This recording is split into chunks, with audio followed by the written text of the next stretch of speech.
All right, ladies and gentlemen, boys and girls, children of all ages, fellow Pandemonium travelers, this is Seattle Pandemonium Shutdown, day 164 by my count. It is Monday. What are we in? August something? August 15th, 16th? I didn't even look. Doesn't matter. I mean, it's like every day is just like pandemic Groundhog Day. It's like you wake up, you check your feeds, you see new coronavirus stuff, new fresh hell out of wherever fresh hell comes out of. Remember like a week and a half ago when Beirut exploded?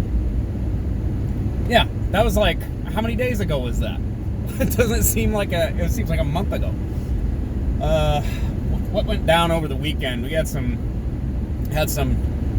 videos coming out of the protests in Portland. I think it was last night. This guy just gets his ass kicked. He gets his head kicked. He stopped to help someone, is the story, that was being attacked, and it was a trans woman or something.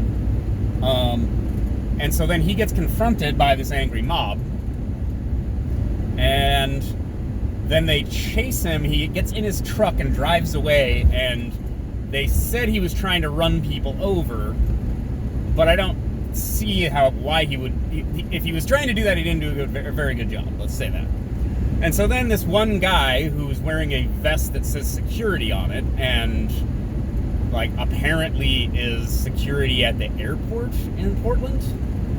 That's what his social was saying, that people found by, the internet doing its thing.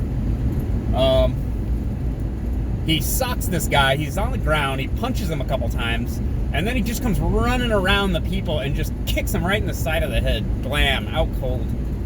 It's just, it's cowardice, but it's also just that savage violence that's just like, what does this have to do with Black Lives Mattering? What does this even have to do with Antifa, like being anti-fascist? You just like kick the shit out of some guy, like, and on camera, so the whole world can see you acting like animals. You're just cutting checks to the Trump administration for their re-election campaign. Just videos of people attacking police, attacking each other, destroying stuff. You guys look deranged, because you are. God. And then the other one, the guy has a bat, and he's like, they're escorting these guys out of wherever they're supposed to be, because apparently you're not allowed freedom of movement under the, thought I saw flashers in my rear view. Anyways, pitter patter, I guess. No, these guys had a bat, and the one guy had a bat, and he hits this guy in the arm with it. And he pokes him and prods him with it. It's like, that is a good way to do that to the wrong person and get your ass kicked. To be quite honest. Go poking people.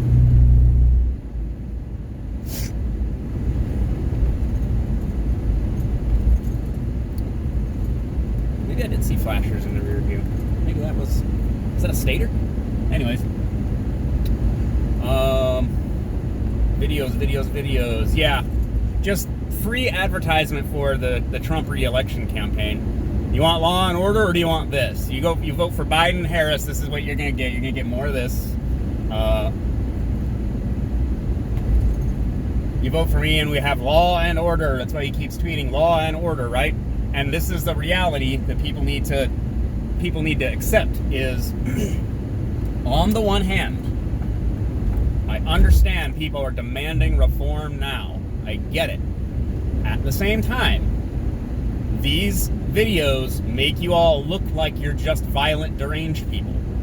Okay? If you had some kind of message, it is rapidly getting lost in the shuffle of all these videos, viral videos and stuff of beatings, robbings, and literal murders.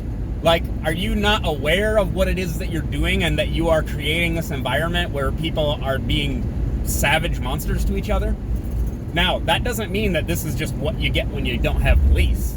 But that's certainly how it looks to everyone who doesn't want to dive into police reform more. It just looks like no police, people act like savages, and it is a human nature issue. This is an ages-old philosophical dilemma, right? What is the nature of man? Is it to be peaceful and cooperative, or is it to be violent and wild and opportunistic, right? Well, it's obviously a little mix of both, but we are seeing a demonstration of the former, or the former or the latter. The latter on display all over America. And you guys are going viral, people are identifying who you are, and in some cases, the feds are gonna come roll you up. And then you're gonna complain that you got charged with a crime. I'm sorry, you have to have order, okay? This is one of the problems, is police attempting to execute law enforcement leads to various weird things. But part of the reason that they are enforcing the law is sometimes arbitrary. I'm not gonna lie, victimless crimes and et cetera, et cetera. You could consider property crimes to not be legitimate crimes. You're wrong, but that's fine. I understand the argument. People over things, right? People over property. But civilization itself only operates with a certain level of order. Now, order enforcement is you violating noise ordinances on behalf of your neighbors. It is now a law that you can't be X amount loud after a certain time of the day. And that is a law enforced to help create order, to have cooperation and peace between people. There's a hard rule, don't make noise after a certain time, so that you have order. You can protest here in a designated place. You cannot protest on private property, for example. I mean, you can go ahead and try, but at the point where you are not invited to be there, you are trespassing, you're breaking the law.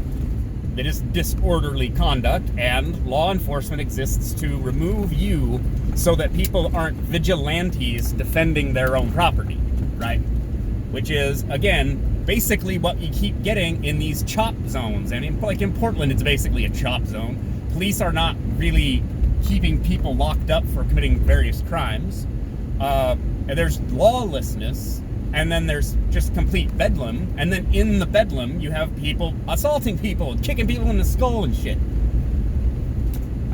So if you're trying to demonstrate that we can defund the police and everything will be fine, you're not doing a very good job of it.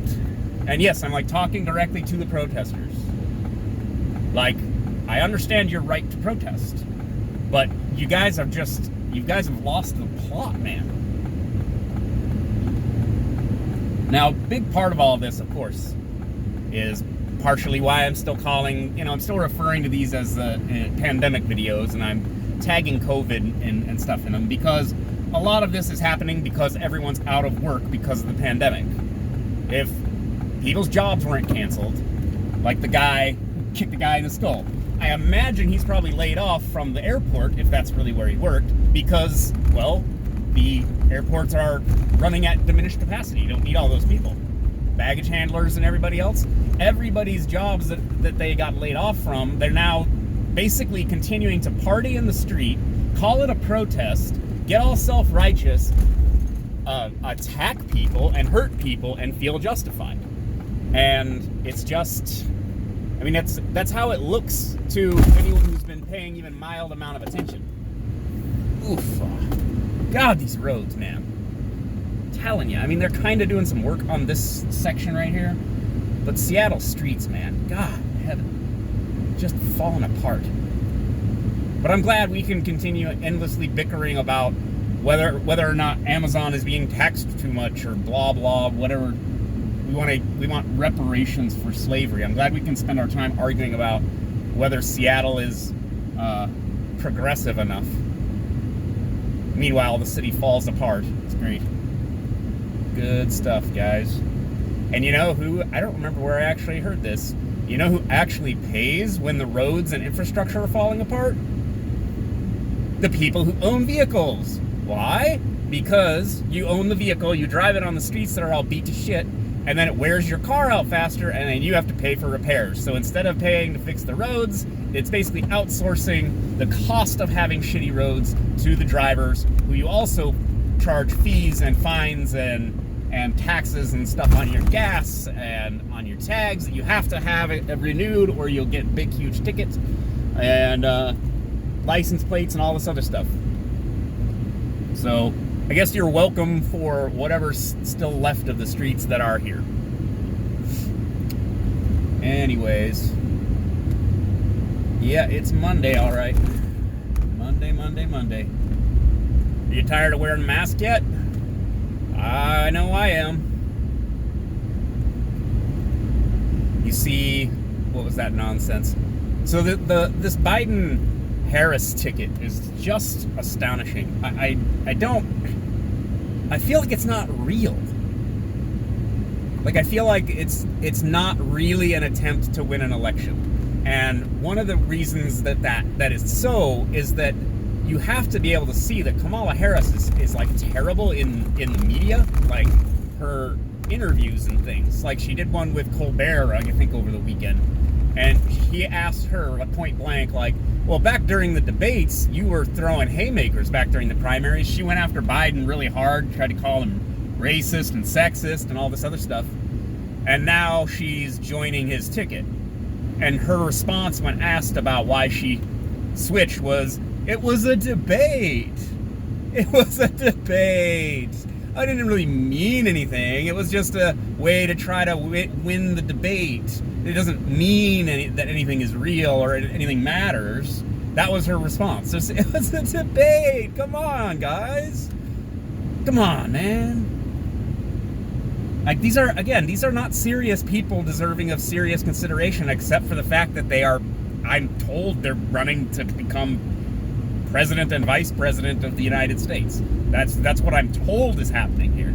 That's not exactly what I'm seeing, but at the same time, like, this is who they got, guys. just think about that for a minute. That's why I jokingly say I'm going to run for mayor of Seattle just to see what happens. I mean, apparently, you can just maybe you can just wing it and become president. I don't know. Trump sort of makes it look that way. He makes it look easy. I don't know, man. Joe Biden. Just going to have more videos of him sputtering out nonsense. I mean, like, I do that on these videos every day, but, like, I think it's coherent sentences for the most part. That guy just is falling apart. Like, he's just, I mean, it's like it's kind of not cool what they're doing to that guy. Joe, you gotta save us, man. He's so old. He makes me feel tired. Oh boy. Yeah, we hit some bumps today. All right, maybe that's enough ranting from me for one day. Let's get this week started. Get through this week. We'll get through the pandemic. We'll do it together, all right? I'll talk to you later. Bye.